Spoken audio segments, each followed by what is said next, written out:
판금 도색을 해야 할 때가 생깁니다. 그것은 사고에 의해서이기도 하고요. 때론 세워진 차량을 남의 차가 와서 들이받아 판금 도색을 해야 하는 경우도 있죠. 오래전에 이 같은 경우가 있어서 가해자 차주에게 알아서 판금 도색하라고 믿고 맡긴 적이 있었습니다. 아마도 열 처리 없이 야매로 판금 도색하는 곳에서 이제 작업을 해왔는지 추후에 도색이 일어나고 도색이 정말 형편없이 되었다는 것을 경험한 적이 있었습니다.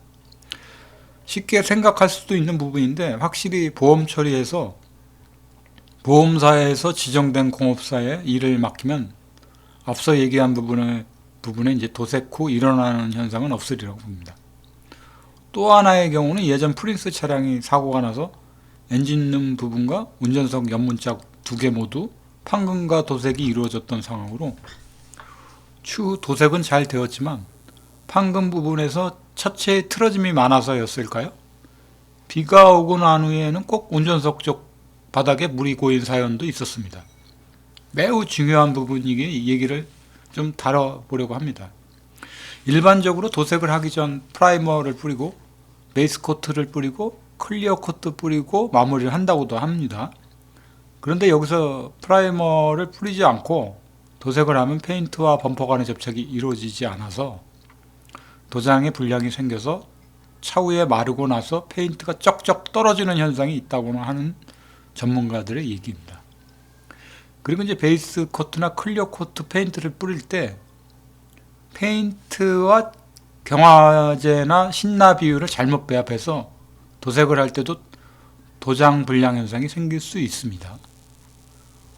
외형 복원을 해서 도색을 할 때는 외형 복원 과정에서도 샌딩 작업이라고 하는데 이제 샌딩 작업이 잘못이 있으면 도색의 이제 안쪽에서부터 불량이 생길 수 있다고 합니다. 도색 부분은 저도 전문가가 아니라서 크게 언급하기는 힘들지만 차량을 판금과 도색을 맡길 때는 저렴하다고 쉽게 일을 진행하면 안 된다고 봅니다.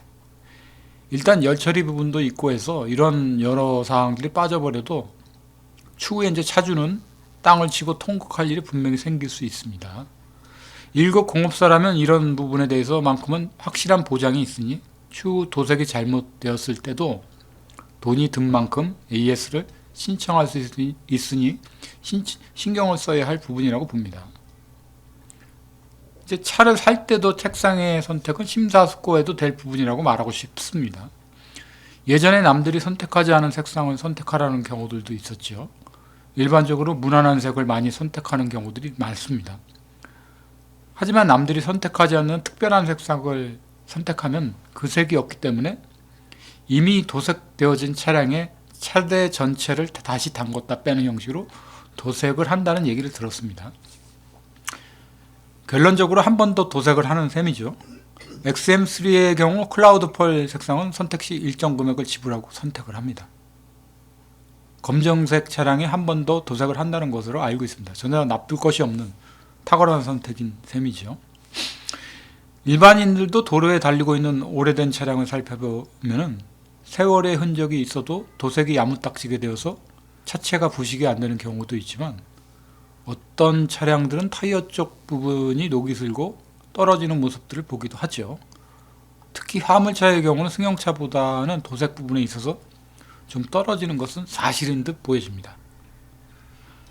차량의 엔진도 튼튼해야 하겠지만 그 다음은 차체의 부식인 것 같습니다. 요즘 같은 겨울철 눈도 오고 도로에 염화칼슘도 뿌려지고 차량의 주철에 그리 좋은 영향을 주지 않을 것으로 보여집니다. 하지만 차체 도색만큼이라도 잘된 차량이라면 세월이 지나도 차가 크게 부식되지는 않습니다. 신경 쓰이는 부분입니다.